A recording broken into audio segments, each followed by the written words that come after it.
Aujourd'hui, le 4 avril 2017, débute la semaine culturelle de l'Association des étudiants comoriennes ici à La Réunion. 17e édition et cela fait 23 ans que cette association existe. On milite depuis longtemps pour que la culture comorienne monte encore plus haut, soit connue et qu'on puisse faire hériter cela à la nouvelle génération. La transmission du patrimoine culturel est extrêmement important, mais aussi le partage de ce patrimoine. C'est pour ça qu'ici à l'Université de La Réunion, on a pris cette initiative depuis des années et j'en fais partie de ceux qui ont mis cette semaine en place et soutenu aussi par l'université, par le cours, par le restaurant universitaire qui connaît un phare succès chaque année. Donc on a commencé aujourd'hui par la conférence. Demain, on aura la gastronomie et en fin de semaine, vendredi, on aura la nuit de l'océan Indien. On aura l'occasion d'inviter d'autres associations pour venir partager, danser et faire la fête avec nous.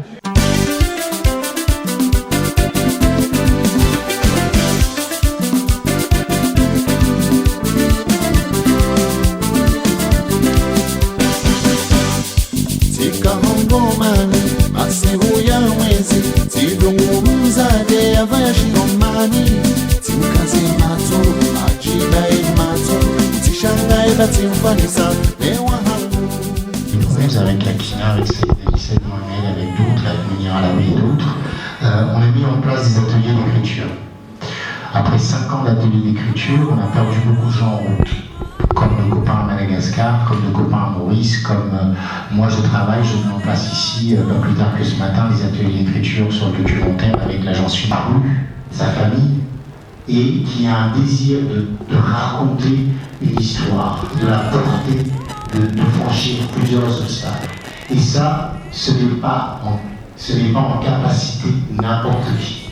Après, les outils, on peut les donner, mais il faut réellement avoir ce désir et cette flamme intérieure pour porter un projet du film, comme pour écrire un roman, comme pour faire une exposition.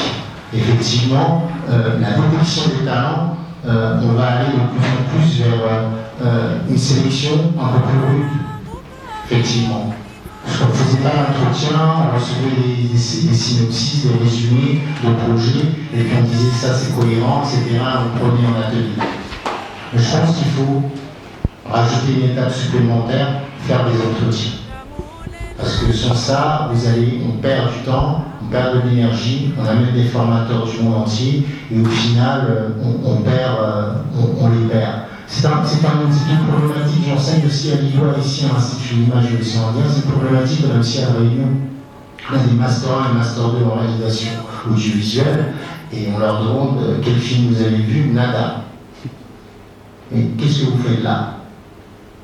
Avez-vous déjà participé à une expo? Nada. Avez-vous déjà, connaissez-vous un photographe? Nada. Non, mais j'étais en licence, Lillois c'est pas mal, je paye 450 € tous les mois, etc. Donc, j'ai aussi enseigné à l'école des Beaux-Arts. Voilà, qu'est-ce qui vous fait que vous avez envie de devenir artiste, vous avez envie de créer, qu'est-ce que vous avez à dire? C'est le plus important généralement. Qu'est-ce qu'on a à dire? Et après, il y a la question à qui on va le dire, et pour qui, et comment. Donc ça c'était pour répondre à ta question. Et puis aussi, juste pour terminer, l'écriture, donc la littérature. Le cinéma sans l'écriture, ce n'est pas du cinéma. Donc il faut aimer écrire. On ne peut pas écrire. Évidemment, il y a des cinéastes qui sont très intelligents, qui ne savent pas bien écrire des scénarios, etc., et qui prennent des scénaristes, parce que c'est un corps de métier. C'est des cinéastes comme Pierre Sissako ou Moncaro qui n'écrivent pas, ils ne savent pas écrire. Ils écrivent sur une page ou deux pages, mais après ils ont des gens qui les aident et ils ont tout dans leur tête. Et ça, c'est des exceptions. Des gens comme Godard qui ont des idées et qui conceptualisent sur un tournage ou au moment du montage. Donc il y a aussi ce désir d'écriture qui doit être là. Pour répondre à la deuxième question, malheureusement, si on regarde l'histoire du cinéma mondial, comme disait Andrei Tarkovsky, scénariste russe, on peut faire du cinéma contre l'État, c'est-à-dire dénoncer ce que les politiques, etc., mais jamais sans l'État. L'histoire du XXe siècle, c'est l'histoire de l'image, c'est l'histoire du cinéma. Les industries cinématographiques, ce sont des politiques nationales protectionnistes. Les pays qui ont instauré du cinéma, Russie, Japon, France, États-Unis, sont des pays qui ont instauré une politique protectionniste. Le pays le plus protectionniste en matière de cinéma, c'est le pays où vous consommez le plus de films, les États-Unis. Les films étrangers rentrent très difficilement aux États-Unis. Il y a toute une politique de taxation, il y a toute une politique de faire en sorte que les films étrangers, quand ils rentrent aux États-Unis, le marché, les niches sont très limitées. Il n'y a pas plus protectionniste que le cinéma américain. Et c'est une volonté politique nationale depuis la Seconde Guerre mondiale. La France a pu contrer cette politique-là en instaurant l'exception culturelle française qui est battue en brèche, puisque la France a pu, grâce à Jacques Lang, à l'époque ministre de la Culture de François Mitterrand dans les années 80, instaurer une exception culturelle et mettre en place ce qu'on appelle la TSA, la taxe sur l'audiovisuel. C'est-à-dire que quand vous allez dans une salle de cinéma et que vous payez 10 € pour aller voir un film, vous avez 2,14 € qui sont reversés dans les caisses du Centre national du cinéma français pour financer le cinéma français. Donc, plus vous voyez le blockbuster américain, plus vous financez le film. En gros, c'est un peu ça, je schématise, mais c'est ça. C'est très malin, mais d'autres pays européens, l'Italie, l'Allemagne ont voulu prendre cette brèche-là, les Américains ont tout de suite réagi. Mais le cinéma, c'est une volonté politique, il y a des fonds, et puis après, quand vous avez ça, puisqu'on parle de l'image d'un territoire, on exporte le territoire. Vous avez dans plein de pays, ici, vous avez dans plein d'endroits ce qu'on appelle des boulots de tournage, c'est-à-dire qu'on vend le territoire à l'étranger pour attirer les productions internationales. Donc, il y a une politique nationale pour qu'il y ait un cinéma, parce que, pourquoi est-ce qu'il y a une politique nationale? Parce que c'est un secteur artistique qui est une industrie. C'est une industrie lourde, pas une industrie légère. Ça crée des millions d'emplois. En France, le cinéma crée régulier autour de 2 500 000 emplois par an. Ce sont des techniciens, ce sont des décorateurs, ce sont des scénaristes, ce sont des costumiers, ce sont des gens qui travaillent, ce sont des restaurateurs, des chauffeurs, des livreurs, des chefs électro, des machinistes. C'est de l'emploi réel. Donc c'est une industrie très lourde. Et ça permet justement, comme disait Yakina, de combler sur le chômage. Donc on finance, les régions financent le cinéma français qui est l'un des meilleurs systèmes au monde. Vous avez la chance de vivre dans un territoire qui est l'un des meilleurs systèmes de cinéma au monde. Le monde entier, on dit, le système français n'arrive pas à recopier puisque les Américains ont des accords pour distribuer leurs films partout dans le monde. Quand un film américain sort, il sort sur beaucoup de territoires.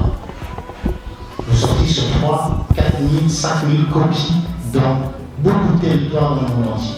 Quand vous allez voir dans une salle ici, cinéma, ou n'importe où dans le monde où vous serez, peut-être demain, vous allez voir que sur une salle, sur un multiplex de 8 salles, 5 ou 6 sont prises par le cinéma américain.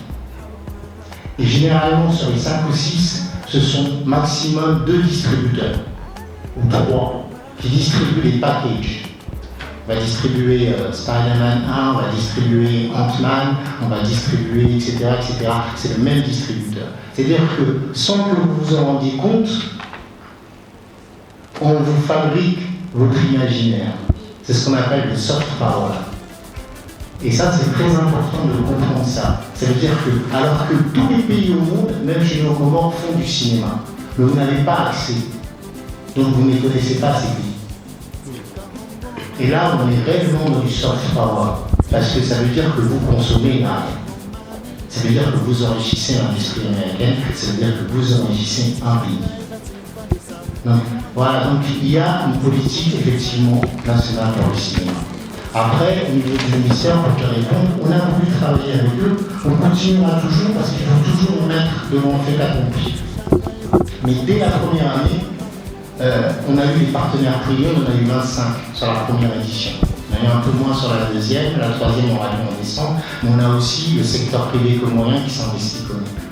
Mais le ministère, il ne faut pas le lâcher parce que c'est trop facile. Il dire ah bah il travaille pas. Mais non, nous on est là pour leur dire vous devez nous rendre des comptes. Donc chaque année, tous les 2 ans, on y va, on les lâche pas. Même quand ils nous volent de l'argent, on fait une conférence de presse derrière, on dit ils ont volé de l'argent. Mais on ne les lâche pas et on ne les lâchera jamais des choses. Parce qu'il faut qu'à un moment, un jour, on ait des ministres qui aient l'intérêt du bien public en priorité. Mais pour ça, nous, on ne peut pas lâcher. Si nous, on lâche, bah, ils vont continuer. Non, merci. Tu as une question? Qui au développement durable, que c'est pas 3 éléments, enfin comme on a tendance de dire, on a tendance de parler que de l'écologie, du social et de l'économie, mais c'est 4, notamment la culture, et je suis certain que vous avez parlé de ça. Mais justement ma question porte sur la culture.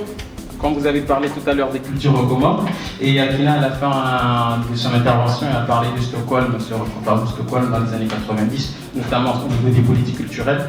Je voulais savoir justement, est-ce qu'il y a aujourd'hui des politiques culturelles aux Comores? Ou bien s'il n'y a pas des politiques culturelles, comment peut-on faire pour mettre en place des politiques culturelles dans un pays en voie de développement comme les Comores? Merci.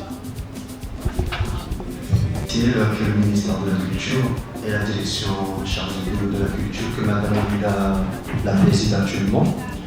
Mais comme il y avait des initiatives associatives, quand nous on les applique, par exemple, je reviens sur le développement durable qu'on a fait en juin 2013. C'est une initiative associative avec l'association Rochao. On s'est mis d'accord avec toutes les cellules de Gazédia en juin 2008. On s'est dit qu'il faut créer la Commission nationale de développement durable au Comores. L'État n'était pas d'accord.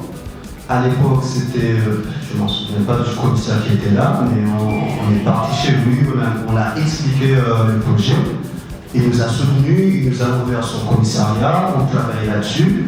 On a produit tous les supports, tous les documents, toute la stratégie avec l'aide de la fondation Jeunes Patrimoine de Développement Durable qui est siégée en Suisse et au Canada. En fait, c'est des jeunes qui militent pour le développement durable. Ils nous ont aidés avec les fonds, la COI nous ont aidés. Donc on a créé cette unité au Comores. Donc on a créé en 2013 et en 2014 une loi est votée pour intégrer la Commission nationale de développement durable dans les institutions, au ministère du Plan, au ministère de l'Environnement, au ministère de l'Éducation. Donc pour te dire que tu le sais bien que moi parce que tu as fait des études là-dessus. Donc il n'y avait pas de structure, il n'y a pas ce politique là-dessus qui mise à ce qu'on favorise ça. Il y a des associations, par exemple le projet culturel, telle association, il y a le festival Pompessa qui se fait à Iconi tous les ans, il y a le festival de Ngamiji pour le jeune de Ngoma Comment, il y a le festival de Kwambani qui se fait. Mais c'est des initiatives personnelles. Moi je m'en souviens avec Aoubakarwana, qui était responsable de l'UNESCO à l'époque. On a vraiment fait le travail là-dessus. On est parti dans des villas à Koni, à Kwambani, on a recensé tous les monuments. On prenait tous les documents qui étaient avec les vieux qui étaient là, l'historique et tout ça. Histoire d'avoir des documents bien rédigés, bien faits au ministère. Un jour, on le dit, écoutez, il y a ça, il faut valoriser, il faut mettre une unité spéciale pour ça. Mais comme Yakina l'a dit, les politiques ne voulaient pas, je ne sais pas, et ça n'a pas marché. Mais la lutte continue et je crois qu'actuellement, avec ce que Rochao actuellement fait, je crois que ça va bouger et ça commence à bouger les lignes. Merci m'a posé la question des politiques culturelles. Alors, encore une fois, c'est important. Les textes sont là. Il y a des textes qui existent. Il y a un document de politique culturelle qui a été élaboré, qui a été même distribué aux différents acteurs culturels. C'est un document qui a été financé par le cluster de l'UNESCO à Dar es Salaam, qui est affilié, affilié à celui des Comores. Donc voilà, mais c'est l'inertie en fait de la direction de la culture. Parce qu'il ne suffit pas bien sûr de rédiger un document de politique culturelle, c'est aussi l'exécuter, l'appliquer, etc. Et à ma connaissance, ce document est toujours dans des tiroirs. Il n'y a pas eu d'exécution de ce document. Moi, j'ai participé en 2012 à un atelier sur la mise en place d'une commission pour le patrimoine culturel immatériel. Atelier dirigé par l'UNESCO, mais là encore, il n'y a pas eu de suivi parce que le suivi doit être assuré par la direction de la culture. Ça incombe à nos politiques de faire le suivi. Nous, en tant qu'individus, en tant que chercheurs, en tant que responsables d'associations, etc., on n'est pas habilité ensuite au niveau international pour représenter les Comores. Donc on n'est pas des référents vraiment nationaux, même si finalement, si on analyse bien la situation, c'est ce qu'on dit depuis tout le début, c'est les associations, c'est les artistes, les individus qui font la politique culturelle au quotidien. Mais comme il n'y a pas une volonté politique nationale, ça ne va pas plus loin, malheureusement. Donc il faut continuer à les, à les titiller, à les, quitte à choquer, à paraître désagréable, etc. Mais il faut continuer à, encore une fois, à faire bouger les lignes parce qu'on a vu que ça commence à prendre des fruits.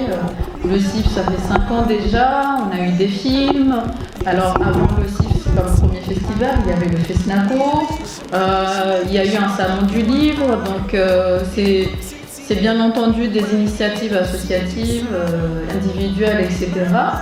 Mais ça permet des rencontres, ça permet des résultats et voilà.